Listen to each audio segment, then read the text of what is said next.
ናችሁ? ሰላም ናችሁ? እግዚአብሔር ይመስገን ስለነበረን ጊዜ ሁሉ ጌታ ስሙ የተባረከ ይሁን። ከኔ ጋራ የእግዚአብሔርን ቃል እናነባለን። የማነበው የእግዚአብሔር ቃል ከማርቆስ ወንጌል ምዕራፍ 4 ላይ ነው። አላስቸገርኳችሁ፣ ተነስተን ቆመን እናነባለን። የምንችል ሰዎች በጣም የምናውቀው ክፍል ነው። በሱ ላይ ነው የምናገረው። ከቁጥር 35 ጀምሮ ያለውን አነባለሁ። ማርቆስ ወንጌል ምዕራፍ 4 ከቁጥር 35 ጀምሮ። በዚያም ቀን በመሸ ጊዜ ወደ ማዶ እንሻገር አላቸው። ሕዝቡንም ትተው በታንኳው እንዲያው ወሰዱት። ሌሎች ታንኳዎችም ከእርሱ ጋር ነበሩ። ከእርሱ ጋር ነበሩ። ብርቱ አውሎ ነፋስም ተነሳና ውሃ በታንኳይቱ እስኪሞላ ድረስ ማዕበሉ በታንኳይቱ ይገባ ነበረ። እርሱም ከስተኋላ ትራስ ተንተርሶ ተኝቶ ነበረ። አንቅተውም መምህር ሆይ ስንጠፋ አይገድህምን አሉት። ነቅቶም ነፋሱን ገሰጸው፣ ባህሩንም ዝም በል ጸጥ በል አለው። ነፋሱም ተወ፣ ታላቅ ጸጥታም ሆነ። እንዲህ የምትፈሩት ስለምንድን ነው? እንዴትስ እምነት የላችሁም አላቸው። እጅግም ፈሩና እንዲህ ነፋስም ባህርም የሚታዘዙለት ይህ ማን ነው ተባባሉ። ጸልይ። አጭር ጸሎት። ጌታ ሆይ ስለ ቃልህ እናመሰግንሃለን። ደግሞ ዛሬ ልትናገረን፣ ታስተምረን፣ ልታሳየን የፈለግከውን ያለመከልከል እንድታሳየን ጊዜውን ሰዓቱን ለአንተ አሳልፈን እንሰጣለን። አንተ በዚህ እንዳለህ እናውቃለን። እግዚአብሔር ሆይ እንደገናም መልሰን የሰጠህንን ጊዜ የሰጠህንን ሰዓት ለአንተ አሳልፈን እንሰጣለን።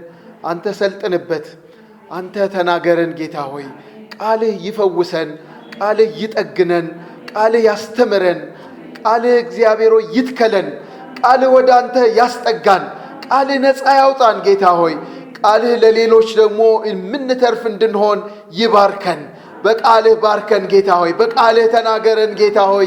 በቃልህ ወደ እያንዳንዳችንና የልባችን እግዚአብሔር ሆይ በሮች ተከፍተው አንተ እንድትገባ፣ በቃልህ እንድትዳሰን፣ በቃልህ እንድትጎበኘን እንጸልያለን። እግዚአብሔር ሆይ በቃልህ ጉልበት ደግሞ የተነሳ የተለያዩ ችግሮች፣ እንቆቅልሾች እንዲፈቱ ጸልያለሁኝ። በምድራችን ላይ ያለ እግዚአብሔር ሆይ ችግር ይፈታ። ከቃልህ የተነሳ በቤተሰባችን በኑሯችን ዙሪያ ያለ ማንኛውም ነገር እንድንከባለል ጸልያለሁኝ።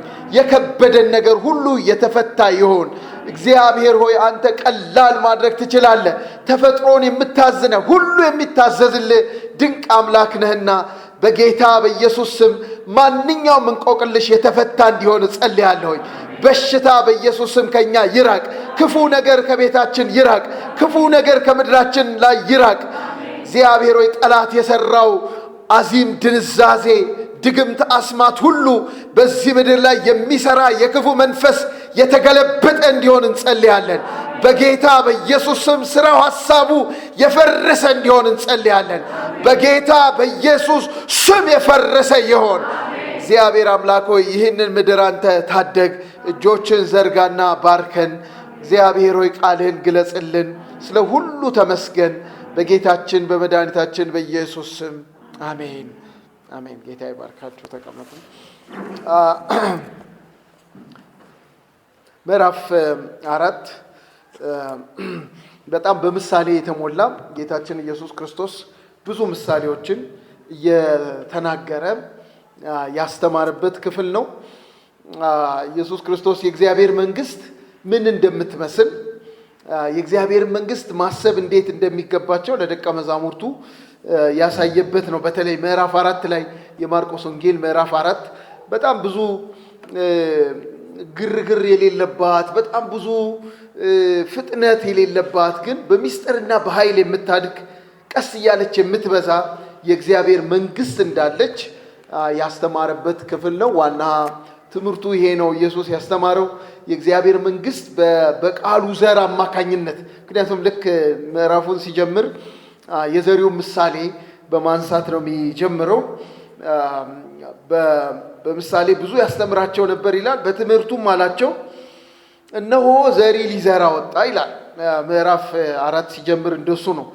ስለዚህ የእግዚአብሔር ቃል በእግዚአብሔር ቃል ዘር አማካኝነት የእግዚአብሔር መንግስት በኃይል እንደምታድግ ነው የሚናገረው። የእግዚአብሔር መንግስት በእግዚአብሔር ቃል ዘር አማካኝነት ትንሽ ሆና በኋላ ላይ ወደ ኋላ ያሉትን ቁጥሮችም ስናይ እንደዛው እናያለን። በጣም የሰናፍጭ ቅንጣት የምታክል ትንሽ ዘር የምታክል ሆና ነገር ግን ብዙዎችን የምታስጠልል ትሆናለች። እግዚአብሔር መንግስት ሚስጥር እንደዚህ አይነት ነው ብሎ የእሷን እድገት ያሳያል። በእሷ እድገት ውስጥ በእግዚአብሔር እድገት ውስጥ ደግሞ የደቀ መዛሙርቱ የልባቸው መለስለስና የልባቸውን ሁኔታ ማየት እንዳለባቸው በእርሱም ላይ ደግሞ ሙሉ መደገፍ እንዳለባቸው ይናገራቸዋል። ይህ የእግዚአብሔር ቃል ሲነገር ዘሪው እሱ ነው። በኋላ በምሳሌ ሲነግራቸው ዘሪው እሱ ነው፣ የሚዘራው እግዚአብሔር ቃል ነው፣ የሚናገረው ለማያምኑትም ለሚያምኑትም ነው። በዚህ ክፍል መሰረት የእግዚአብሔር ቃል ዘር ፍሬ የሚያፈራው በመልካም አፈር ላይ በተዘጋጀ አፈር ላይ ሲያርፍ እንደሆነ ይነግራቸዋል። ከቁጥር 1 እስከ 20 ያለው ክፍል ስለ ዘሪው ምሳሌ ይናገራል። ከቁጥር 1 እስከ 20 ባለው በምዕራፍ 4 ላይ ይሄ ስለ ዘሩ የተናገረውን ሐሳብ እናገኛለን። ዘሪ ሊዘራ ወጣ፣ ሲዘራም አንዳንዶች በመንገድ ዳር ወደቁ ይላል።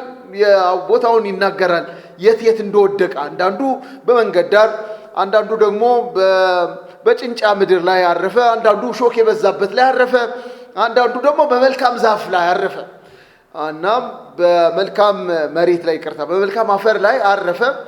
ያ በመልካም አፈር ላይ ያረፈው ፍሬን እንዳፈራ ጌታችን ኢየሱስ ክርስቶስ በምሳሌ ያስተምራቸዋል። የእግዚአብሔር መንግስት እድገት በሰው ጥረት የምትመጣ ሳትሆን የእግዚአብሔር መንግስት እቺ የሰናፍጭ ቅንጣት ሆና የምታድገው በእግዚአብሔር በራሱ ኃይል በቃሉ በመለኮታዊ አሰራሩ እንደምታድግ ደግሞ ያሳየናል። ቁጥር 21 እስከ 34 ያለው ክፍል እሱን ነው የሚያሳየው። በመለኮታዊ አሰራር ትንሿ ዘር ታድግና ትበዛለች፣ ትሰፋለች የሚል ትምህርትን ያስተምራል። የመጨረሻው ክፍል ላይ ትንሽ ትኩረት አደርጋለሁ። በምዕራፍ 4 ቁጥር 35 እስከ 41 ላይ ይሄ ጌታችን ኢየሱስ ክርስቶስ አሁን ያነበብነው ሰዎች እንሻገር አላቸው፣ ወደ ማዶ እንለፍ አላቸው። እሺ አሉት። ከዛ በኋላ ማዕበል ገጠማቸው። በዛ ውስጥ በፍርሃት ውስጥ በነበሩ ጊዜ እምነታቸውን እንደለካው ጌታችን ኢየሱስ ክርስቶስ እናያለን። በእምነት በክርስቶስ ላይ ባለ እምነት የእግዚአብሔር መንግስት እንደምትሰፋም ለማሳየት ነው ጌታችን ኢየሱስ ክርስቶስ ይህንን ክፍል ያስተማረው። ዘርዘር አድርገን ይህንኑ ክፍል ለማየት እንሞክራለን። የመጀመሪያው ክፍል ከ1 እስከ 20 ያለው ክፍል በዘሪው ምሳሌ ላይ ዘሪው ሊዘራ ወጣ ብሎ ይናገራል። ቅድም እንዳልኩት ይሄ ዘር እግዚአብሔር ቃል ነው። 4 የአፈር አይነቶች አሉ ብሎ ያሳየናል። እዚህ ውስጥ 4 የአፈር አይነቶች ያሉ ይመስላል። አንደኛው በጣም ድንጋያማ የሆነ የአፈር አይነት ነው። መንገድ ዳር ያለ አይነት የአፈር አይነት ነው። የሾክ የበዛበት ነው። መልካም የሆነ የአፈር አይነት ነው። እነዚህ የአፈር አይነቶች በአካባቢው ውስጥ ያሉ ሰዎችን የጌታን ደቀ መዛሙርት ሳይሆን በዛ አካባቢ ስላሉ ሰዎች አይነት እንደሆነም ይሄ ዘሪው ምሳሌ ውስጥ እናያለን። የሰዎች ልብን ነው የሚያመለክተው። ይሄ አፈር ይሄ ዘር የሚዘራበት ቦታ አንዱ መንገድ ዳር የወደቀው ወፎች መጥተው ይበሉታል ይላል። ሌላኛው ደግሞ መሬት በሌለበት በጭንጫ ላይ ወደቀ። እዛ ደግሞ ጥልቅ መሬት ስላልነበረ ወዲያውም በቀለ፣ ግን ፀሐይ ሲወጣ ጠወለገ ብሎ ይናገራል ጌታችን ኢየሱስ ክርስቶስ። ስርም ስላልነበረው ይደርቃል። በደንብ ስር ያልሰደደ ምንም እንኳን ቢያድግ ቢመስልም ቢወጣ ቢመስልም ስር ከሌለው ይደርቃል። በእሾህ መካከል ወደቀ ይላል። ሌላኛው በእሾህ መካከል የወደቀው እሱም እንደዚሁ ወጣና እሾህ ቋነቀው፣ ፍሬም አልሰጠም። ሌላው በመጨረሻ ላይ በመልካም መሬት ላይ ወደቀ፣ ወጥቶ አድጎ ፍሬ ሰጠ ይላል። አንድም 30ም 60ም 100ም አፈራ። የሚሰማ ጆሮ ያለው ይስማ ብሎ እነኚህ የእምነት ስለሌላቸው ሰዎች ጌታን በእምነት የእግዚአብሔር መንግስት በእምነት ስላልተቀበሉ ሰዎች የተናገረው እንደሆነ እናያለን። በዛው ብቻውንም በሆነ ጊዜ በዙሪያው የነበሩት ከ12ቱ ጋር ስለ ምሳሌው ጠየቁት ይላል። እንዲህም አላቸው፣ ለእናንተ የእግዚአብሔር መንግስት ምስጢር ማወቅ ተሰጥቷችኋል። በውጭ ላሉት ግን አይተው እንዳያዩ እንዳይመለከቱም፣ ሰምተው እንዲሰሙ እንዳያስተውሉም፣ እንዳይመልሱ፣ ኃጢአታቸውም እንዳይሰረይላቸው ነገር ሁሉ በምሳሌ ይሆንባቸዋል አላቸው ይላል። ይህ ምሳሌ አታውቁምን? እንዴትስ ምሳሌውን ሁሉ ታውቃላችሁ? ዘሪው ቃሉን ይዘራል። ቃልም በተዘራበት በመንገድ ዳር የሆነው እነዚያ ናቸው። በሰሙት ጊዜም ሰይጣን ወዲያው መጥቶ በልባቸው የተዘራውን ቃል ይወስዳል እያለ የማያምኑ ሰዎች፣ በውጭ ያሉ ሰዎች የሚገጥማቸው ፈተናና ምናልባት በጠላት የሚወሰድባቸውን ምርኳቸውን ይናገራል። ቃሉን በእምነት ካልተቀበሉ፣ ለቃሉ ክፍት ካልሆኑ፣ ቃሉን ሰምተው ካልታዘዙት ይወሰድባቸዋል ይላል። ከዛም ሰምተው ደግሞ የሚረሱትን ሰዎች በዛው እንደዛው አይነት ማብራሪያ ይሰጣል ጌታችን ኢየሱስ ክርስቶስ። ምዕራፍ 4 እስከ 21 እስከ 20 ያለው ስለዚህ ይናገራል። ምዕራፍ 4 አሁንም 21 ደግሞ ጀምሮ የተለያዩ ምሳሌዎችን በዛ ውስጥ በጣም በርካታ ምሳሌዎችን ያነሳል። ስለ መብራት ይናገራል። ቁጥር 21 ላይ እንዲህም አላቸው፣ መብራትን ከእንቅብ ወይንስ ከአልጋ በታች ሊያኖሩት ያመጡታል? በመቅረዝ ላይ ሊያኖሩት አይደለምን? እንዲገለጥ ባይሆን የተሰወረም የለምና ወደ ግልጥ እንዲመጣ እንጂ የተሸሸገ የለም ብሎ ደግሞ ስለ መብራት ይናገራል። ቀጥሎ ደግሞ ስለ ሰናፍጭ ቅንጣት ስለሆነው የእግዚአብሔር መንግስት አስደናቂ ምስጢር ደግሞ ይነግራቸዋል። የእግዚአብሔር መንግስት በምን እንመስላታለን? ወይንስ በምን ምሳሌ እንመስላታለን? እንደ ሰናፍጭ ቅንጣት ናት። እሷ በምድር ላይ በተዘራች ጊዜ በምድር ካለ ዘር ሁሉ ታንሳለች፣ በተዘራች ጊዜ ትወጣለች፣ ከአትክልትም ሁሉ የምትበልጥ ትሆናለች፣ የሰማይ ወፎችም በጥላዋ ሊያርፉ እስኪችሉ ታላላቅ ቅርንጫፎችን ታደርጋለች ብሎ በዚህኛው ክፍል ላይ የእግዚአብሔር መንግስት ደግሞ ምን እንደምትመስል ይናገራል።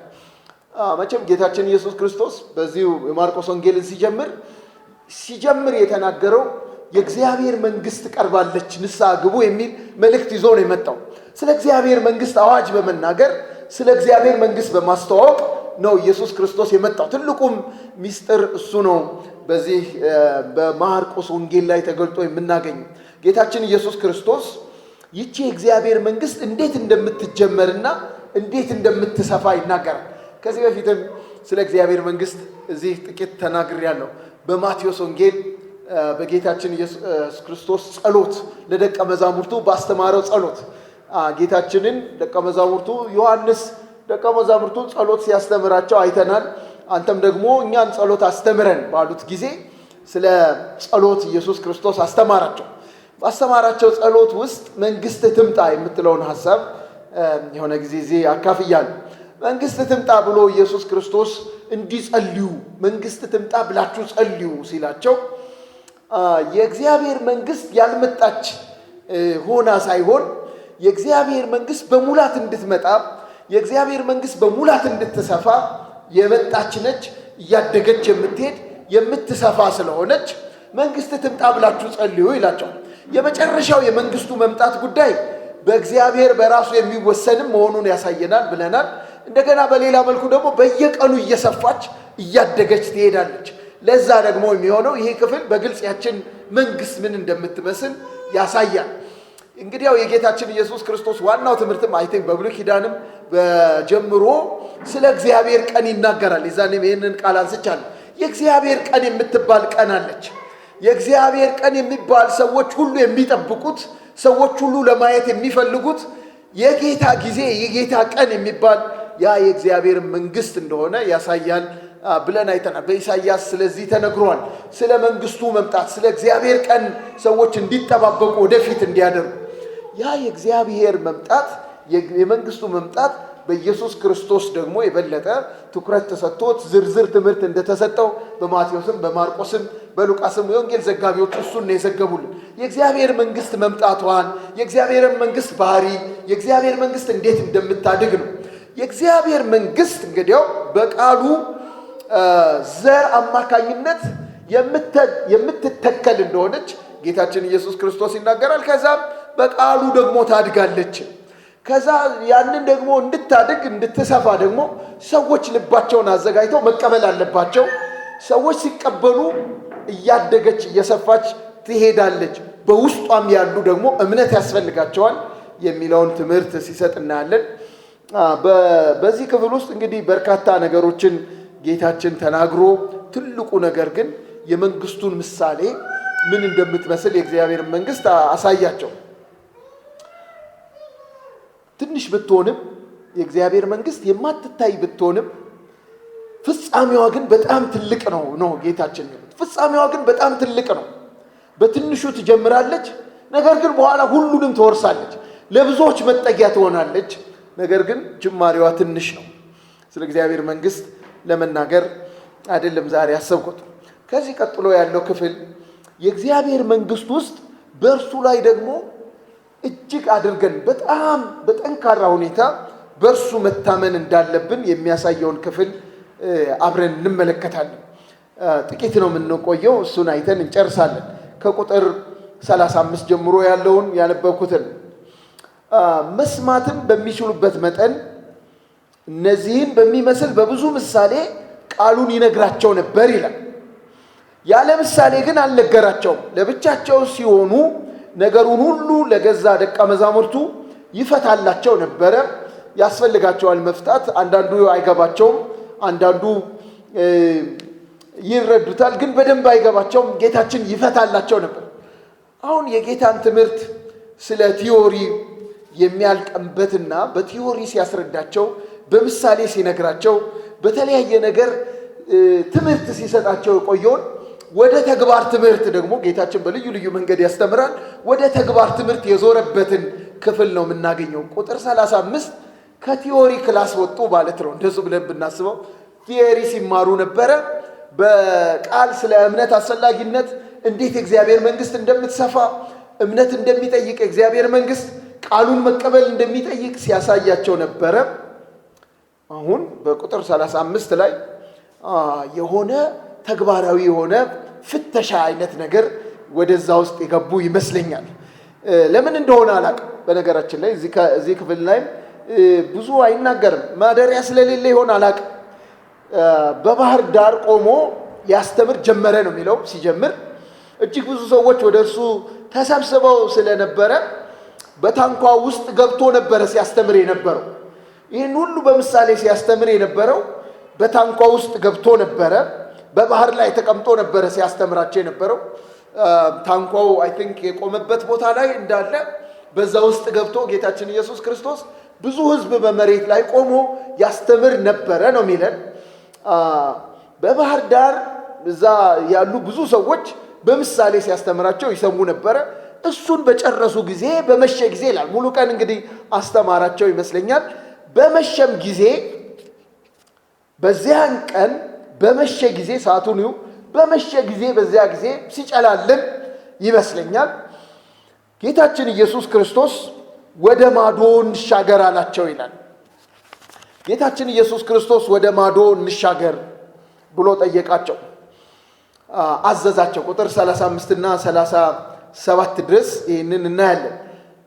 በዚያ ቀን በመሸ ጊዜ ወደ ማዶ እንሻገር አላቸው።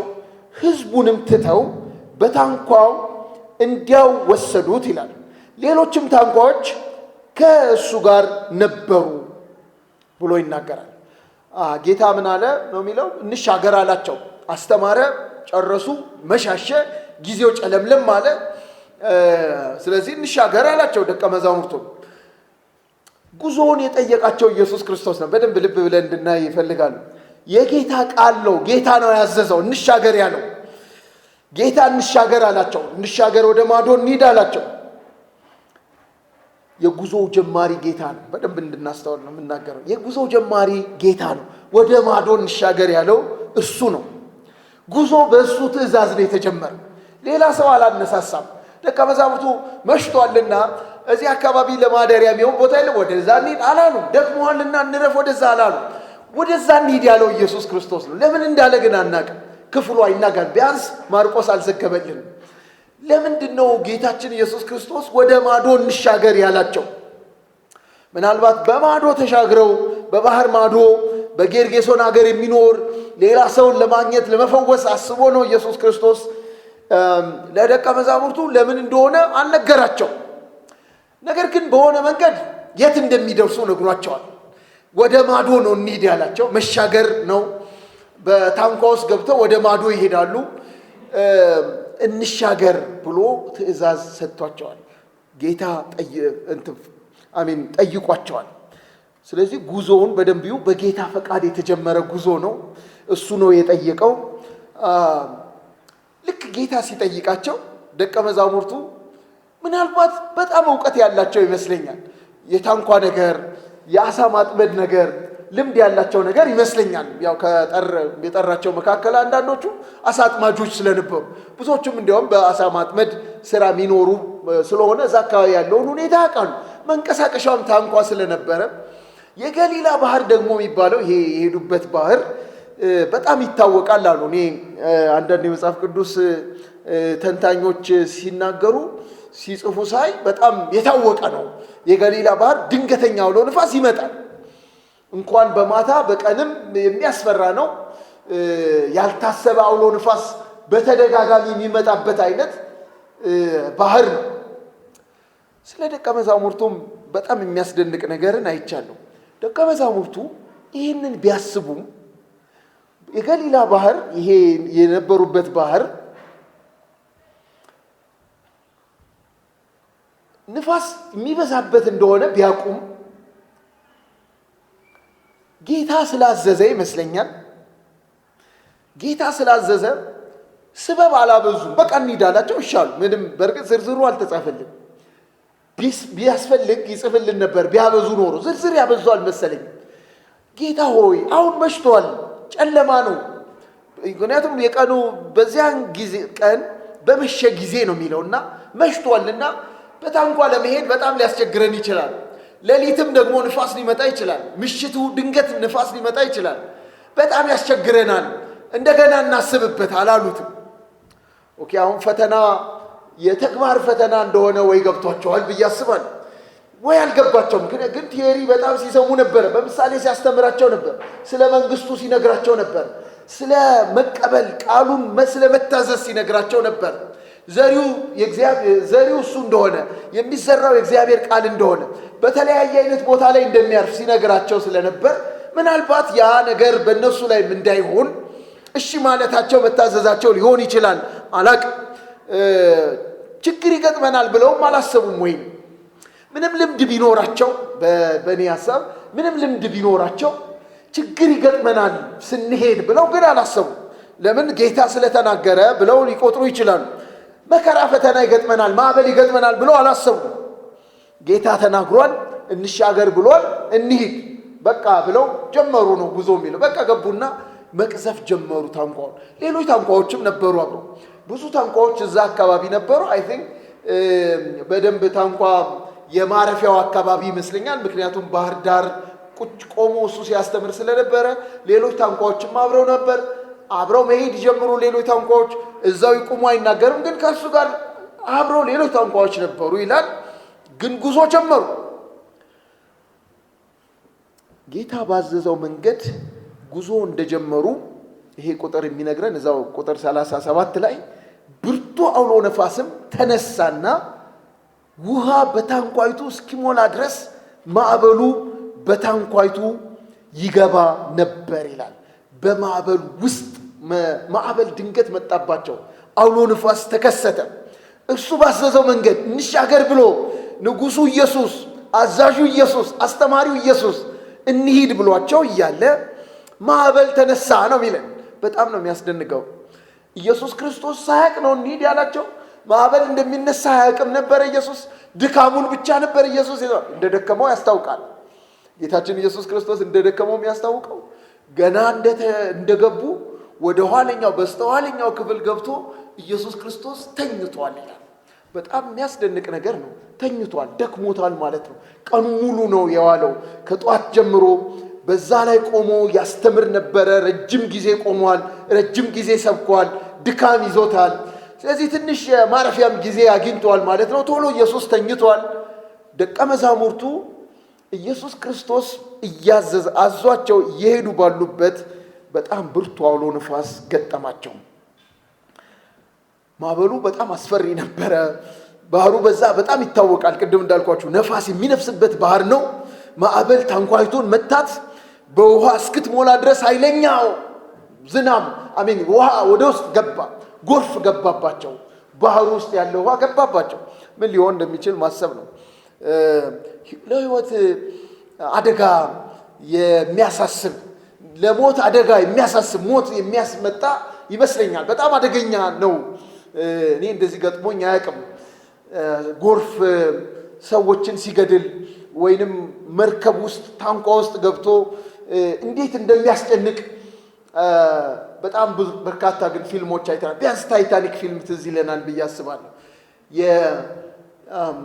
የታይታኒክ መርከብ የታይታኒክ ታሪክ በጣም አስደናቂ የሆነ ታላቅ መርከብ ሰርተው እንኳን ውሃ ያጠፋዋል ምንም ነገር የማይበግራት ነች የተባለችው የታይታኒክ መርከብ ወዲያውኑ ጉዞ እንደጀመሩ በተጋገረ በረዶ ጋር በመጋጨቷ ከፍተኛ አደጋ ደረሰባት። በጣም የሚያሳዝን ታሪክ ነው የታይታኒክ ፊልም።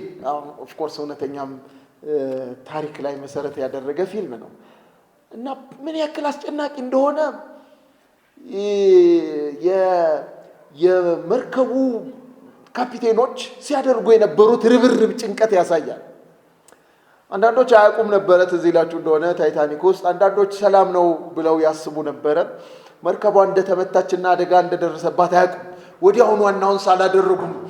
መርከባችን አደጋ ገጥሟታልና አሁን አላሉም። አንዳንዶች በሚጠጡበት ቦታ በሚዝናኑበት ቦታ መዝናናታቸውን ቀጥለው ነበር። ሌሎች ደግሞ ሌሎች ስራዎቻቸውን ይሰሩ ነበር። በጣም ግን አስጨናቂ ጊዜ ነበረ። ፈታኝ ጊዜ ነበረ። ማዕበል ኃይለኛ ነው። ህይወትን አደጋ ውስጥ በኋላ እንዳየነው ተበታትኖ ሰዎች ሁሉ የጠፉበት ትልቅ አሰቃቂ የሆነ የመርከብ አደጋ ነው። ሐዋርያ ጳውሎስም የገጠማቸው በሐዋርያት ሥራ ምዕራፍ 27 ወይ 28 በዛም ታላቅ በመርከብ እየሄዱ እያለ ትልቅ አደጋ ገጥሟቸዋል። በእርግጥ መሄድ አይገባም የሚል መልእክት እየነገራቸው ቢሆንም ጳውሎስ የገቡት አዛዡ በቃ መሄድ አለብን ስላለ ገብተው ሄዱ። እሱ ታስሮ ነበር። እሱ እስረኛ ነው። የዛን ያህል መብት የለውም። መቶ አለቃው ሌሎቹ ማዘዙ መሄድ አለብን ስላሉ ምንም እንኳን ጌታ ቢናገረው እምቢ ብለው ሄዱ። አደጋው ገጠማቸው። ከዛ ግን ሐዋርያ ጳውሎስ ጌታ ተናግሮኛል፣ መጀመሪያም ስለነገረኝ ማናችንም ሳንጠፋ እንደርስ። መርከቧ ግን ተበታትናለች። መርከቧ ግን በጣም ከባድ አደጋ ነበር የደረሰባት። እግዚአብሔር ሊያድናቸው ሊታደጋቸው ስለፈለገ እንጂ በዛ ጊዜ እቺ ግን ትንሽ ታንኳም ትመስላለች። ታንኳይቱ ስለሚል ትልቅ መርከብ አይደለም። የታይታኒክ አይነት አይደለም። የጀልባ አይነት ነው። እንደ ነሐስ ሐይቅ ላይ ምናምን የምንሄድባቸው አይነት ትንንሽ ጀልባ የሚመስላት ታንኳ እንደሱ አይነት ነገር ነው። ግን ውሃ ገባባት። ማዕበል አለ፣ ንፋስ አለ እና ምን ሊሆኑ እንደሚችሉ መገልበጥ ነው የሚሆነው። እየሞከሩ ይመስለኛል። የቻሉትን ያህል ውሃውን ለመቅዳት ይሞክራሉ፣ ጥረት ያደርጋሉ። እንደዚህ ላይ አልተጻፈልንም፣ ምን እንዳረጉ አይናገርም። ግን ዝም ብለው ወደ መምህሩ ይሄዷል መሰለኝ። ወደ መምህሩ ከመሄዳቸው በፊት መምህሩ ወደ ውስጥ ገብቶ ተኝቷል ይላል። ወዲያውኑ ይህ መምህር በጣም የሚገርም ነው። ስለ መምህሩም ይሄ ክፍል ይናገራል። ይህ መምህር ፍጹም ሰው ነው የሆነው። ፍጹም ሰው የሆነ ፍጹም አምላክ የሆነ መምህር ነበረ። ይሄ መምህር ብዙ ጊዜ ይህንን በቴዎሎጂ በዶክትሪን ክፍል ውስጥ የሚጠቀስ ጥቅስ ነው። ኢየሱስ ክርስቶስ ፍጹም አምላክ ፍጹም ሰው መሆኑ። አንዳንዴ ሁለት አይደለም፣ ሁለት ማንነት የለውም ኢየሱስ። ሁለት ባህሪያት ግን አሉ። በአንድ ማንነት ውስጥ ሁለቱ ባህሪያት ይገለጣሉ። በመለኮት ስም የሰው ተግባር ሲፈጽም እናያለን። በመለኮት ደግሞ በሰው ደግሞ ስም እያለ የመለኮት ተግባር በመለኮት ስም እያለ የሰው ተግባር ሲፈጽም ፍጹም አምላክ ፍጹም ሰው ሁለት ባህሪያት ያሉት አንድ አምላክ መሆኑን የሚያሳይ ነው። በዚህ ክፍል ላይ ሁለቱም ነው የታዩት። በነገራችን ደካማው የሆነው ስጋው ድካም ይዞት እንቅልፍ መተኛት የሚፈልግ ኢየሱስ ሰው የሆነው ኢየሱስን እናያለን። ምክንያቱም ታንኳ ውስጥ እንደገባ በጣም እንቅልፍ ጥሎታል። ወደ መተኛት ወደ ማረፍ እንደሄደ እናያለን። ረጅም ቀን ስናሳልፍ ምናልባት ትላንትና ኳስ ያያችሁ ማታ ረጅም ሰዓት ስለነበረ ወዲያውኑ ነው ወደ አልጋ ውስጥ እንገባው። እኔ አይቼ ነበረ ኳስ የእንግሊዝና የአንደኛው ነው። ሁለተኛው በጣም ከነጋ ስለሆነ ማየት አልቻልኩም። ኳስ ተወዱ እንደሆነም አላውቅም። ግን በቃ ከሌሊቱ በጣም 8 ሰዓት ምናምን ላይ ነው እንዲያውም ለ9-10 ጉዳይ ነው እኔ የተኛሁት። ምክንያቱም 30 ደቂቃ ተጨመረ እንደገና ምናምን ረጅም ሰዓት ሆኖ ለ9-10 ጉዳይ አልጋ ላይ ሄጄ ስተኛ 1 ሰከንድ መቆየቴን አላውቅም። እንቅልፍ ይዞ ደክሞን ነበር። እንደሱ ኢየሱስ ክርስቶስ ቀኑ ሙሉ ስለያስተምር ስለነበር የሥጋ ድካም ሰውነቱን የሚያሳይ ነው። በነገራችን የሰው ባህሪ ነው ይሄ። ደክሞታል፣ ሄዶ ተኝቷል፣ ድብን ብሎ ተኝቷል።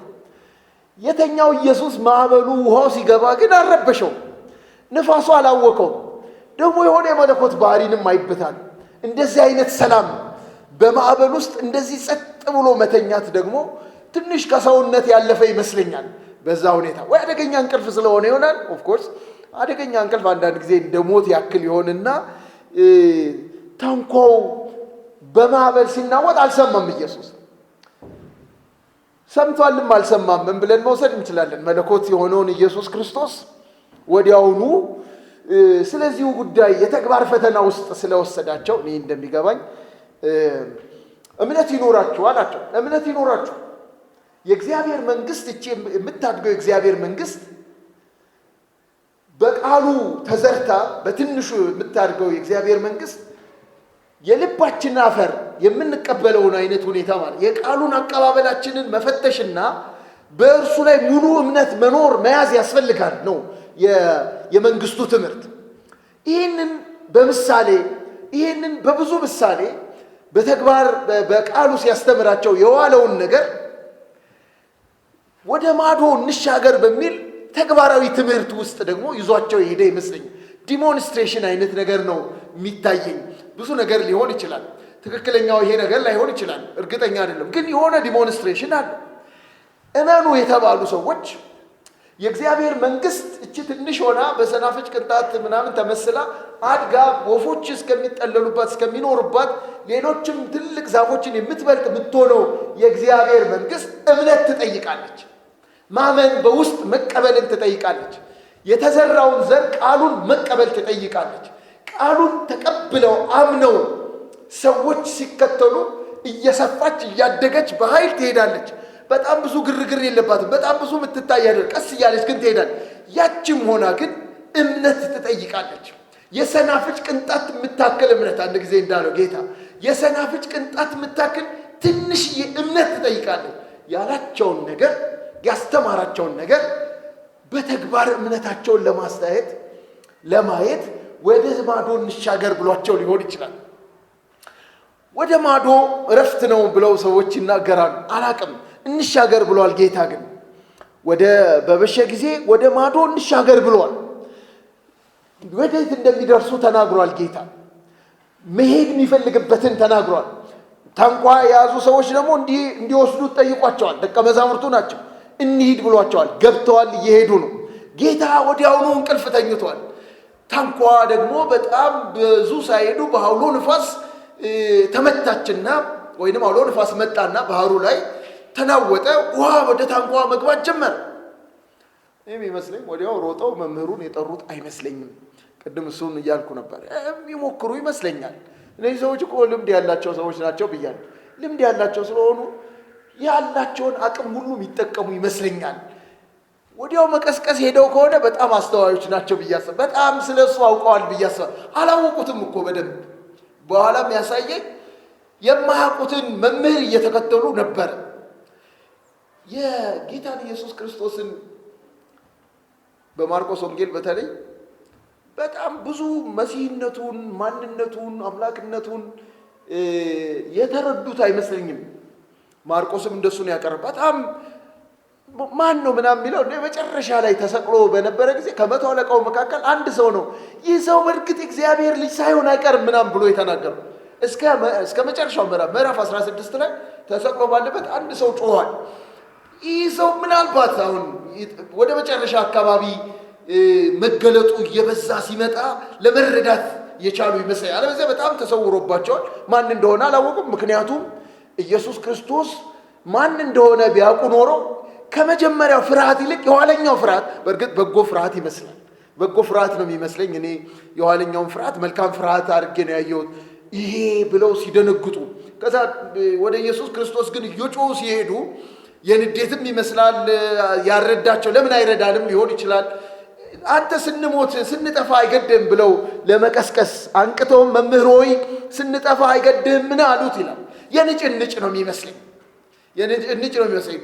ድምፅ ቢኖረው ቶናቸውን ብንገምት የንጭንጭ ቶን ነው የሚመስለኝ። አንተ ምንድነው እሱ እኛ ለፋን እኛ እየጠፋን እንደው ስንጠፋ አይገድህም የሚል አይነት የንጭንጭ አይነት ተስፋ መቁረጥ አይነት የፍርሃት አይነት የጭንቀት አይነት ቶን ነው እንጂ በጣም ይሄ በእሱ ተማምነው አምላክነቱን አውቀው ጌትነቱን ገብቷቸው ተረድተውት እሱን ሙሉ እሱ ነው የሚያቆምልን እሱ ነው የሚችለው እኛ አልቻልንም በሚል አይነት አይመስለኝም። ግን ደግሞ እርግጠኛ አይደለሁም እሱን እንዴት እንዳሉ ቶኑ እዚህ ላይ አይደመጥም፣ ማዳመጥ አንችልም። ግን ኢየሱስ ክርስቶስ ታንኳይቷ ውስጥ ውሃ ሲገባባቸው ለማውጣት ይሞከሩ ይመስለኛል። እየደፉ እያሉ ይመስለኛል። ወይ ግማሾቹ እየደፉ ግማሾቹ ሄደው ኢየሱስን ቀስቅሰውት ሊሆን ይችላል። በአይነ ህሊናችን ብዙ ነገር ማሰብ እንችላለን፣ ብዙ ነገር መጠየቅ እንችላለን። በነገራችን ላይ ስለ እነሱም እምነት፣ ስለ ጌታችንም ሁኔታ፣ ስለ ገጠማቸውም ነገር ብዙ ጥያቄ የሚያስነሳ ይመስለኛል። መምህር ሆይ ስንጠፋ አይገድህምን አሉት። እናንተ እንዴት እንደሚመስላችሁ አላውቅም። በጣም በትህትና በእምነት በቃ ምንም እሱ ጋር ሄደን ነግረዋለን በቀላሉ ያስቆመዋል በሚል እምነት ተሞልተው ተስፋ ተሞልተው ወደ እሱ ሄደው ሮጠው የቀሰቀሱት አይመስለኝም። በጣም ተጨንቀዋል እነኚህ ሰዎች፣ በጣም ተረብሸዋል እነኚህ ሰዎች። ጌታ ተናግሮ ወደ ማዶ እንሻገር ብሎ እንዴት አድርጎ ነው እንደዚህ ማዕበል ውስጥ ማያቅ ሰው እኛም እኮ ምናምን ላይ ሊባባሉ እኛም እኮ ራሳችን ልምድ ያለን ሰዎች ገበሬዎቹ እኛ ነን። በታንኳ መሻገር ብንችለው እኛ ነን። እሱን ዝም ብለን ሰምተን የገባ ነው ምን ሆነን ነው ብለው የተማረሩ ሰዎች ይመስሉኛል። በእርግጠኝነት እነሱ ልምድ አላቸው፣ ግን በጣም አስጨንቋቸዋል ነገሩ። ቅድም እንዳልኩት ከባድ ማዕበል ስለሆነ ውሃ እየሞላች ነው ታንኳቸው። ከሞት ጋር ፊት ለፊት ተፋጠዋል። ኢየሱስ ግን ተኝቷል። እነሱ ከሞት ጋር እየተናነቁ ነው፣ ውሃው ጋር እየተናነቁ ነው። ኢየሱስ ተኝቷል። እሱ ደክሞታል። ኢየሱስ ክርስቶስ ሲያስተምር ነው የዋለው። ማዕበሉ ግን እሱን አልረበሸውም። ቅድም እንዳልኳችሁ ሰዎቹ ተጨንቀዋል። ሙከራ እያደረጉ ነው። የቻሉትን ያህል ጥረት እያደረጉ ይመስለኛል። ኢንተረስቲንግ ነው። ከዛ ጮሁና ተነጫንጨው ይመስለኛል። እንዲሁ ቀስቅሰው ፕሮፐርሊም ላይ ቀሰቅሱት ይችላሉ፣ ግን አንቅተውት ይላል፣ አነቁት ይላል። እንዴት እንዳነቁት አናውቅም። ኢየሱስ ክርስቶስን አንቅተውም ቀሰቀሱትና ነካ ነካ አድርገው ሊሆን ይችላል። ነካ ነካ አድርገውት መምህር ሆይ ስንጠፋ አይገድህምን አሉት ይላል። ስንጠፋ አይገድህምን? አንተ ተኝታል፣ እኛ እየጠፋን ነው፣ ታንኳዋ እየሞላች ነው፣ ንፋስ አለ፣ ስንጠፋ አይገድህምን አሉት። ኢየሱስ ክርስቶስ ነቅቶም በቃ ኢንተረስቲንግ ያ ዲሞንስትሬሽን የመሰለኝ እሱ ነቅቶም ኢየሱስ ክርስቶስ ወዲያውኑ ምን አደረገ ነው የሚለው። ስንጠፋ አይገድህምን ያሉትን ደቀ መዛሙርቱን ኢየሱስ ክርስቶስ ነቅቶም ነፋሱን ገሰጸው። በእርግጥ ማርቆስ ብዙ ጥሩ ተራኪ አይደለም፣ ትረካ ላይ ብዙ የሚያተኩር ስላልሆነ እንደነ ሉቃስ አይነት የትረካ ውበት ባለው ሁኔታ አይደለም። ተግባሩ ላይ አክሽኑ ላይ በጣም ፈጣን የሆነውን ኢየሱስ ክርስቶስ ፈጣን የሆነ ነገር ተግባሩ የቸኮለ ነገር በሚመስል ነው። ስለዚህ ተነቅቶ የነበረውን ነገር ምናምን ሳይነግረን ኢየሱስ ክርስቶስ ነቅቶም ወዲያውኑ ባህሩን ዝም በል ጸጥ በል አለው ይላል። ነፋሱም ተወ፣ ታላቅ ጸጥታም ሆነ ይላል። ስንጠፋ አይገድህንም? የፍርሃት ጥያቄ፣ የጭንቀት ጥያቄ፣ ተስፋ የመቁረጥ ጥያቄ። ብዙ ጊዜ በከባድ ችግር ውስጥ ሰዎች ሲያልፉ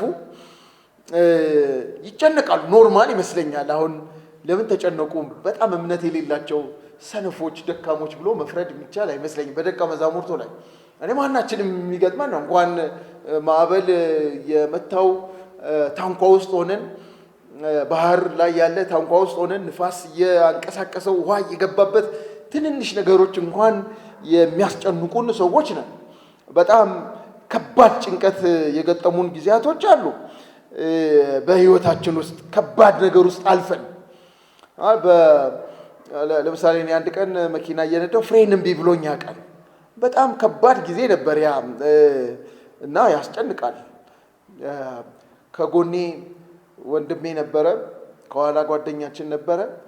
መኪና እየነዳሁ ነበር። እኔ ፍሬኑ እምቢ አለኝ። ምን ማድረግ ይቻላል? እና በጣም ያስጨንቃል። ገጥሟችሁ እንደሆነ አላውቅም። ከባድ ነገር ነው እና ሰዎች መረበሻችን ኖርማል ነው። እንደዚህ አይነት ነገር በካራ ድንገት ያላሰብነው ነገር ሲመጣ በጣም ይረብሻል። እና የዛኔ አሟሟታችንን ለማሳመር ነበረ የምንመካከረው ከወንድሞች። በዛው ሰከንድ በሰከንዶች ነው መኪናው መንሸራተት ጀምሯል። ፍሬኑም ቢብሎኛል። ቁልቁለት ዳገት ላይ ነው፣ ወደ ኋላ ነው መንሸራተት የጀመረው። ስለዚህ በጣም እንዴት ብንገለበጥ ይሻላል፣ እንዴት ብንጋጭ ይሻላል፣ እንዴት ወደ ኋላ ሄደን። ይሄ አሁን አስፋልቱ ሳይሰራ የፈረንሳይ ዳገት ላይ ነበር። የፈረንሳይ ሰፈር ልጅ ነኝ እና ወደ እናቴ ቤት እየሄድን ነበር እና ተመልሶ ተምዘግዝጎ ወይ እንትን ውስጥ ቀበና ወንዝ ውስጥ ነው። እንዴት ነው ቀበና ወንዝ ውስጥ ሳንገባ ወደ ዳር ወድቀን የተሻለ አደጋ የሚል ነው። በጣም ከባድ ጭንቀት ነው። እንዲሁ የሰው ልጅ ይጨነቃል እና እነዚህ ደቀ መዛሙርቶች ቢጨነቁ ተስፋ ቢቆርጡ በጣም አስፈሪ የተለየ ነገር አይደለም። የተሳሳተም ድምዳሜ ነው ብዬ አላስብም። ቢቆጡ ቢያጉረመርሙ ኖርማል ይመስለኛል። ግን የተሻለ ላይሆን ይችላል። ማጉረምረም፣ መጨነቅ፣ አደጋ ሲደርስባቸው ያላሰቡት ነገር ሲገጥም የተሻለ መንገድ ላይሆን ይችላል። ግን ደግሞ ነው ናቹራል ነው መጨነቅ፣ ተስፋ መቁረጥ። እንዴት ነው ብሎ መጮህ፣ ግዳይ ልሰጥም እንዴ ስንሞት ስንጠፋ አንተ እንደፈለክ ተኝተ ምናምን ማለት ማዘን አይ ቲንክ ኖርማል ይመስለኛል። ነገር ግን የጌታ ዝምታች ግን በዛ ሰዓት የተዋቸው ቢመስልም ግን የተዋ አልነበረም፣ ትቷቸው አልነበረም፣ ሊያጠፋቸውም የመጣ ማዕበል አልነበረም። በጣም ደስ የሚለው ምክንያቱም ልክ ቁጥር 39 ላይ የሚለው በቃ ነቅቶም ነፋሱን ገሰጸው፣ ባህሩንም በጣም ነው የሚገርመው ስልጣኑ። ዝም በል ጸጥ በል አለው። እኔ እንደዚህ አይነት እንትን አላየሁም። ግን ብሎ የሚመጣም ባህል አንዳንድ ትልልቅ ሐይቆች ላይ እንደ ህንድ ውቅያኖስ እንደ ፓሲፊክ ውቅያኖስ ምናምን የሚባሉትን ለማየት ሞክሬያለሁ። የተለያየ ሀገር ስትሄዱ ታያቸዋለሁ። እና እንደዚህ እየጋለበ የሚመጣ እንደ ማዕበል የሚመስል እነዛ ስፖርት የሚሰሩበት አይነት ነገር አለ። ሰርፍ ምናምን እየተንሳፈፉ በጀልባ ወይ በሆነ ነገር ስፖርት የሚሰሩት ሰዎች የሚሰሩበት እና ያ ሲመጣ ዝም በል ብሎ ማስቆም ማለት ነው። በጣም በጣም የሚገርም ተአምር ነው። ያንን እየጋለበ የሚመጣን ውሃ፣ እየተናወጠ ያለን ውሃ፣ እየተንቀሳቀሰን ያለን ውሃ እጁን ዘርግቶ ይመስለኛል ገሰጸው ይላል። ነፋሱን ገሰጸው፣ የግሳጼው ባህሩም ዝም በል። ነፋሱን ገሰጸው፣ ባህሩንም ዝም በል ጸጥ በል አለው ይላል። ነፋሱም ተወ፣ ታላቅ ጸጥታም ሆነ ይላል። የጌታ ቃል ስልጣን ይገርመኛል። ኢየሱስ ክርስቶስ ተነስቶ ማዕበሉን እንትን አላለም ማለት የጸሎት ነገር አይደለም ያደረገው። የልመና ጸሎት አልጸለየም። እዚህ ላይ ስልጣን ነው፣ ኦቶሪቲ ነው የተጠቀመው። ዝም በል ጸጥ በል፣ ነፋሱን ገሰጸው ይላል። ነፋሱን ዝም በል ገሰጸው፣ ባህሩንም ደግሞ የሚናወጠውን ማዕበሉን ጸጥ በል አለው ይላል። በስልጣን ገሰጸው፣ ዝም በል አለው። ልክ አጋንንት እንዳስወጣበት ይመስላል። በምዕራፍ 1 ላይ አጋንንቶችን እንደሚያስወጣት ዝም በል ውጣ ብሎ እንደሚገስጽ ዝም ማሰኘለ አንዳንዶች እንዲያውም አንዳንድ ሰዎች እዚህ ባህሩን ያንን ማዕበል የሚያስነሳ መንፈስ አለ ከአጋንንትም ጋር አገናኝተው የሚተረጉሙት ሰዎች አሉ። በነገራችን ላይ እንደዚህ ባህር ላይ የሚሰራ መንፈስ አለ ብሎ በዛ ዘመን ያስቡ ነበርና የግሳጼው ከዛም ጋር ይገናኛል። በጠላት ላይ ነው ያሳየው ኃይሉን፣ በሰይጣን ላይ ኃይሉን አሳይቷል በዚህም ላይ ብለው እንደሱ አይነት ሚስጥር እንዳለው ይሄ ክፍል ይናገራሉ። ግን ጌታችን ኢየሱስ ክርስቶስ ሊትራሊ ተፈጥሮን ሲያዘው እናያለን። ጸጥ በል ዝም በል አለው ባህሩን። ከዛም ታላቅ ጸጥታ ሆነ ይላል። የተመሰቃቀለው ማዕበል በአንድ ቃል ጸጥ ማድረግ ቻለ። ጌታን ስልጣን፣ የጌታን ማንነት በዚህ ውስጥ እንድናይ ጋብዛለሁ። አይ ቲንክ የተፈለገውም ደቀ መዛሙርቱ ይህንን የጌታ ማንነት በተግባር እንዲያዩ የተጋበዙበት ግብዣ ይመስለኛል። ዛሬም ግብዣው ለእኛም እሱ ነው። የእሱን ስልጣንና የእሱን ሰላም እንዲካፈሉ እንዲያዩ ወደ ማዕበል ውስጥ የገቡ ይመስለኛል። እንደዚህ ይላሉ ሰዎች፣ እንዴ ታላቅ ፈተና፣ ታላቅ መከራ፣ ችግር የጌታን ድምፅ ሰምቶ ይወጣ ይገጥመዋል ወይ ብለው ያስባሉ። እንደሱም አይነት ጥያቄ ዛሬ ልንጠይቅ እንችላለን። ቅድም እንዳልኩት የጌታ ቃል ነው። የጌታን ሰምተው ነው የወጡት። ያዘዛቸው ጌታ ነው። እንሂድ ያለው ጌታ ነው። እንሻገር ያለው ጌታ ነው። ወደ ማዶ መሻገር ይችላሉ። ጌታ አሳይቷቸዋል። ነገር ግን በሚሻገሩበት ጊዜ በመሃል ላይ በባህሩ ላይ ግን ማዕበል እንደሚገጥማቸው አልነገራቸውም ጌታ። እነሱም አላወቁም። ይገጥመናልም ብለው የሚያስቡ አይመስለኝም። ጌታ እንደኛ አማኞች ከሆኑ እንደኛ አይነት አማኞች ከሆኑ ጌታ ከተናገረ ሁሉ ነገር አልጋ ባልጋ ነው የሚሆነው። ሁሉ ነገር መልካም ነው የሚሆነው። እንዴት ማዕበል ይገጥማል? ጌታን ተከትሎ ጌታን ሰምቶ ጌታን ታዞ አንድ ሰው ወጥቶ እንዴት ማዕበል ይገጥመዋል? እንዴት ፈተና ይገጥመዋል? እንዴት መውደቅ ይገጥመዋል? እንዴት መቁሰል ይገጥመዋል? እንዴት በሽታ ይገጥመዋል? እንዴት ድህነት ይገጥመዋል? ጌታን ብሎ ጌታን ተከትሎ ወጥቷልና ብለው ያስባሉ ሰዎች። እንግዲህ ይሄ የሚያሳየኝ እሱ ሐሳብ ነው እንጂ በዚህ ክፍል ላይ እንዳየነው የጉዞ ጀማሪ ጌታ ሆኖ እንሻገር ብሎ ጌታ ብሎ ጠይቆ ተናግሮ እንዲያውም ጌታ በመርከብ ውስጥ እያለ በጀልባ ውስጥ እያለ በታንኳ ውስጥ እያለ ጌታ ማዕበል ግን ሊመጣ ይችላል። ነገር ግን ቅድም እንዳልኩት ያ ማዕበል ግን ጌታ ተኝቷል፣ ዝም ብሏል። ማዕበሉን ዝም ብሎታል። ችግሩን ዝም ብሎታል። ችግሩን እንዲያጠፋል ሊፈቅድለት ግን ስለፈለገ አይደለም። አማኞች ችግር ሊገጥማቸው ይችላል። ውጣ ውረድ ሊገጥመን ይችላል። መከራ ሊገጥመን ይችላል። በመንገድ ላይ እያለን ወደ ጌታ ወዳሳየን ወደ ጠራን ነገር በመሄድ ላይ እያለን የሚገጥመን ብዙ ነገር ሊኖር ይችላል። ነገር ግን የማዕበሉ ጌታ ከችግሩ በላይ የሆነው ጌታ የተፈጥሮ አዛዥ ጌታ አብሮን ስላለ መከራውና ማዕበሉ የሚያጠፋን አይደለም። ኢየሱስ ክርስቶስ የተፈጥሮ አዛዥ ከኛ ጋር ከሆነ የእሱን ሰምተን ወተን ከሆነ እሱ ተናግሮን ጀምረን ከሆነ ፍጻሜያችን መልካም ይሆናል፣ እንደርሳለን። ጌታ ያለው ጋር እግዚአብሔር የተመሰገነ ይሁን። ኢየሱስ ክርስቶስ በተፈጥሮ ላይ ጌታ ስለሆነ እሱ ደግሞ አዞን ስለጀመርን ወደ ፍጻሜው ወዳየልን ወደ እንሂድ ወዳለን ቦታ ያደርሰናል። እሱ የእሱ አቅም ስለሆነ ሲጀምርም አየው ዝናብ አይቶ ደመና አይቶ አይደለም እንሂድ የሚለው። አየው ማዕበል አይቶ ኦኬ ንፋስ አለ ይመጣል ተብሎ ትንበያን ተከትሎ ሳይሆን በተፈጥሮ ላይ ስልጣን ያለው ጌታ፣ ተፈጥሮን ማዘዝ የሚችል ጌታ፣ ልክ እንደ ሰው ነው ያዳመጠው። ተፈጥሮ ጸጥ በል ሲለው ጸጥ የሚያሰኝ በኋላ የሚመጣው የሚገርመው እሱ ነው እኮ። በኋላ እነኚህ ደቀ መዛሙርቶቹ ግራ ገባቸው። ራሳቸው ሄደው ቀሰቀሱት። ለምን እንደቀሰቀሱት አላውቅም። ውሃ እንዲደፋ እንዲያግዛቸው ይሆን? ዋና እንዲረዳቸው ይሆን? ምን እንደሆነ ያሰቡት አላውቅም። ኢየሱስ ክርስቶስ ጸጥ በል አለው። ጸጥ ሲል ታላቅ እንደገና ፍርሃት በእነሱ ላይ ወደቀ ይላል። ይሄ ፍርሃት የአድናቆት ፍርሃት ነው። ደስ የሚል ፍርሃት ነው ብያለሁ። እንግዲህ የምትፈሩት ስለምንድን ነው አላቸው። ለምንድን ነው የፈራችሁት? ለምንድን ነው የተጨነቃችሁት? ለምንድን ነው የተረብሻችሁ? ለምንድን ነው ተስፋ የቆረጣችሁ? ቅድም ያልኳችሁ ለዚህ ነው። በተስፋ መቁረጥ ይመስለኛል አንተ ደግሞ ዝም ብለህ ትተኛለህ አይነት ነው። ስንጠፋ ግድ አይልም። ስንጠፋ ዝም ብለህ ታያለህ እንዴ? ትተኛለህ እንዴ? የንጭንጭ የሚመስለው ጌታም እንዴ ለምን ፈራችሁ ካላቸው የንጭንጭ ነው የነበረ ይመስላል። ከዛስ በኋላ እጅግም ፈሩ። እንደዚህም ሆነው ለምን ፈራችሁ ብለው ሌላ ሁለተኛ ፍርሃት። አሁን እጅግም ፈሩና እንዲህ ነፋስም ባህርም የሚታዘዙለት ይሄ ማን ነው ተባብለው እርስ በርስ መታየት ጀመሩ። ማን ነው ይሄ? ነፋስም ባህርም ይታዘዙለታል። ማን ነው አብሮን ያለው? ማን ነበረ ሲያስተምረን የነበረው?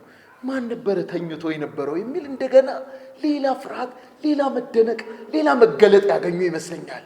ሌላ መገለጥ የተጨመረላቸው ይመስለኛል። አሁን ኢየሱስ ክርስቶስን ሙሉ ማንነቱን፣ ክብሩን፣ አምላክነቱን፣ ታላቅነቱን፣ ስልጣኑን እንዲያዩ መገለጥ መጣላቸው። ይሄ ሰው መለኮትነቱን ያሳየኛል። ኢየሱስ ክርስቶስ በምድር ላይ አምላክ አልነበረም ለሚሉ ሰዎች፣ አምላክነቱን አልተጠቀመም ለሚሉ ሰዎች እዚህ ላይ ያለው ክፍል ይሄንን ነው የሚያሳየኝ።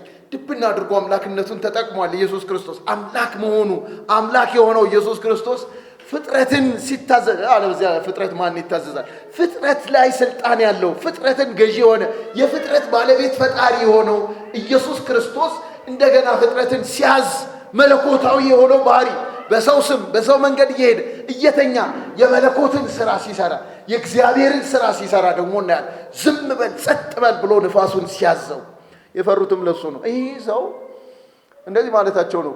ይህ ሰው ብቻ አይደለም ማለታቸው ነው። በነገራችን ላይ የፈሩት ይሄ ማን ነው?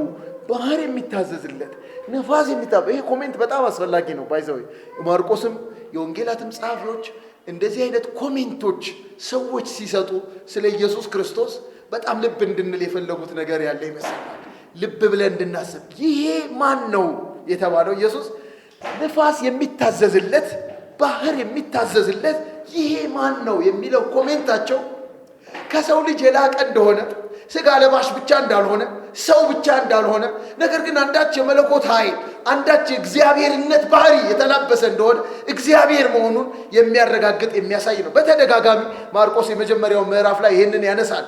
ኃጢአት ተሰረየችልህ ብሎ ሰዎችን መፈወስ ይችል ነበር። ኢየሱስ ክርስቶስ ኃጢአትን አንድ በሽባ የነበረን ሰው በጣራ ቀደው ያመጡለትን ኃጢአት ተሰረየችልህ አልጋን ተሸክመህ ሂድ ነው ያለ። ከዛ በኋላ በዛ የነበሩ ሰዎች ይህ ሰው የኃጢአት ተሰረየችልህ የሚለው ማን ነው ብለው ጠየቁ። ማን ነው ይሄ ደግሞ? ዝም ብሎ አይፈውስም እንደ ኢየሱስ አይፊ። ከዛ በኋላ እነዚህ ደቀ መዛሙርቱ በዛ አካባቢ የነበሩ የአይሁድ ሃይማኖት መሪዎች አይሁዶች ራሱ ድንጋይ አንስተው ሊወግሩት ነበረ ኢየሱስ ክርስቶስን ይላል ማርቆስ። ምክንያቱም ኃጢአትን የማስተሰር የሚችል ከአንዱ ከእግዚአብሔር በቀር የለም።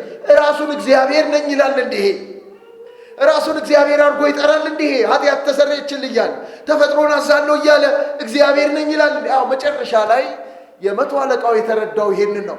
ይሄ ሰው በእርግጥም በእውነት የእግዚአብሔር ልጅ ነበረ ብሎ ኢየሱስ ተሰቅሎ ባለበት ጊዜ በታላቅ ድምፅ የጮኸው ያ የመቶ አለቃ ያ መገለጥ ነው። እንትና የተገለጠለት ይመስላል። ጴጥሮስ አንተ የእግዚአብሔር ልጅ ነህ፣ አንተ ያው የእግዚአብሔር ልጅ ነህ ያለው ጴጥሮስ አይ እስከ መጨረሻ ድረስ መቆየት ነበረበት የእግዚአብሔር ልጅ መሆኑን ለማወቅ። ጴጥሮስም እንደዛም እንኳን ቢል ሲክደው እናያለን። ሌላ መገለጥ የመለኮትነት የእግዚአብሔርነቱ የአምላክነቱ መገለጥ ሲመጣላቸው እናያለን። ትክክለኛ ፍርሃት ነው። ማዕበሉን ሳይሆን የፈሩት ጌታን መፍራት ትክክለኛ ፍርሃት ነው። የማዕበሉን ጌታ መፍራት በማዕበሉ ጌታ መደነቅ ትክክለኛ ፍርሃትና ትክክለኛ መደነቅ ነው። የክርስቶስ እውነተኛ አምላክነትን እውነተኛ ማንነትን የተረዱበት ጊዜ ይመስለኛል። ወንድሞችና እህቶች ማዕበል አትፍሩ ለማለት ነው። ጌታ በመርከቡ ውስጥ ካለ ድረስ በታንኳ ውስጥ ካለ ድረስ የሚገጥመን የህይወት ውጣ ውረድ የሚገጥመን የመንገድ ላይ አውሎ ንፋስ የሚያናውጥ የሚመስል የሚያጠፋ የሚመስል እስከ ሞት ድረስ አንዳንዴ ጳውሎስ እንደሱ ይላል በውስጣችን የሞትን ድምፅ ሰምተን እስከ ሞት ድረስ ፈርተን ነበረ ይላል። በቃ በነበረው የህይወት ጉዞ ውስጥ ተስፋ ቆርጠን ነበረ እስከ ሞት ድረስ እስከምንሞት ድረስ በቃ መስሎን ከባድ ጫና መጥቶብን ከባድ መከራ መጥቶብን የሞትን ድምጽ ሰምተን ነበረ ተስፋ እስከምንቆርጥ ድረስ ደርሰን ነበረ ይላል። እርሱ ግን አበረታን ይላል። በኋላ በሌላ ክፍል ላይ እሱ አበረታን ቆሞ አበረታኝ ይላል። ጌታ አጠገቤ ቆሞ አበረታኝ ይላል። የአንበሶችን አፍ ዘጋ ይላል። አዳነኝ ብሎ ይናገራል። ብቻ ከጌታ ጋር እንሆን እንጂ ማዕበሉን አንፍራ። ብቻ ከጌታ ጋር መጣበቃችንን እንወቅ። እርግጠኛ ነው በእርሱ እንታመን። ስለ እምነት ነው መናገር የሚፈለገው። በእርሱ እንታመን፣ በእርሱ እንደገፍ። በማንም እንደምንደገፍ እንወቅ። ነጋችንን የያዘ ህይወታችንን የያዘ የማዕበል ጌታ የተፈጥሮ አዛዥ ኢየሱስ ክርስቶስ በሱ ከተደገፍን የሚመጣው በመሃል ላይ የሚገጥመን ነገር ሁሉ ከፍጻሜያችን አያስተጓጉለን። ወደ ፍጻሜያችን እንደርሳለን። ምክንያቱም እርሱ ጋር ስለሆነ የእሱን ድምጽ ሰምተን ስለወጣን እርሱ ተናግሯልን። ትሄዳላችሁ፣ ትሻገራላችሁ፣ ትወርሳላችሁ ያለው እርሱ ስለሆነ በእርግጥም ደግሞ እንደርሳለን። እግዚአብሔር የተመሰገነ ይሁን። እርሱ ታማኝ አባት፣ ታማኝ አምላክ ነው። በእርሱ ፍቅር፣ በእርሱ አባትነት ላይ የጥርጥር፣ የፍርሃት፣ የጥያቄ አናንሳ። በእርሱ እንደገፍ፣ በእርሱ እንተማመን። አይገድም ብለን አንበሳጭ፣ አናጉረምርም፣ አንሸበር። እርሱ አልተለወጠም። እሱ ያስብልናል። ማዕበሉ የሚያጠፋን አይሆንም። ሰላሙን እንድንካፈል የሚያደርግ ጥሪ ነው ብዬ አስባለሁ። እንደገና እምነታችን በተግባር የሚፈተሽበት የዴሞንስትሬሽን ክፍል፣ የተግባር ክፍል፣ የሙከራ ክፍል ነው።